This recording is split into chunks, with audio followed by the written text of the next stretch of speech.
Things Fall Apart by Chinua Achebe narrates the story of the moving and tragic character of Okonkwo. He is one of the most respected elderlies in his village and holds enough power to influence his population. However, Okonkwo is helpless once he finds British colonization creeping in and destroying the traditional parameters of the village and their culture as a whole, along with the ramification of their religion with the invasion of Christian missionaries. We find that the British administration, being more civilized, imposing their culture on the African communities and incorporating laws that they find hard to understand and digest. The book narrates the hard nature of these foreign invaders. It tells us from the point of view of the oppressed and colonized how they considered the native population to be subhuman, and eradicates all cultural and social aspects that are considered traditional.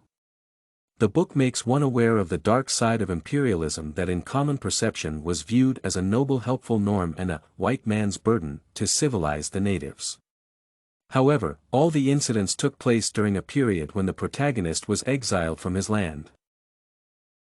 In the book, things start falling apart with Okonkwo's personal disaster.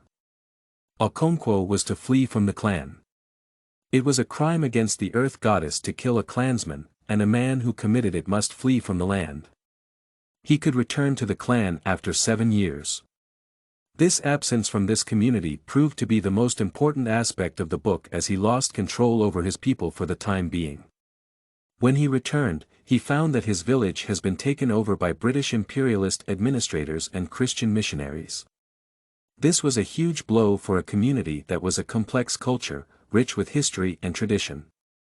We found earlier that this society was bonded with various ancient traditional rules, which were even operational even in art.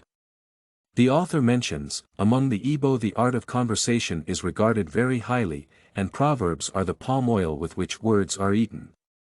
Thus, it is evident that when the colonial forces invaded their life, things really began to fall apart for Okonkwo and his community during his absence, as he could have been a force to stop the change.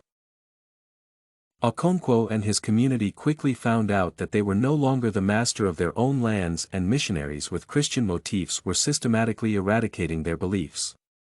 In return, Okonkwo gathered other leaders to upraise and destroyed the local church. This made the matter worse. The leaders were captured by the administrators and were humiliated and insulted. This was the ultimate blow for Okonkwo, and he decided to commit suicide, as there was no hope left, even as the Igbo believed that committing suicide was an act of sacrilege.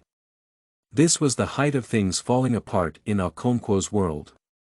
He lost his position among his people, his land to foreigners, his religion to Christianity, and lastly his life and honor to himself.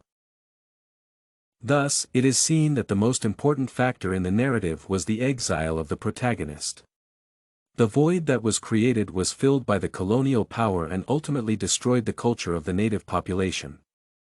It is true that nothing is left to remain in the state that it previously uses to be, and, in this case, the lack of leadership due to the exile helped the colonials to set root and ramify the local population of their wealth and culture. StudyCorgi.com has everything you need for successful studies. Writing tools, informative articles, and essay samples. Come check it out.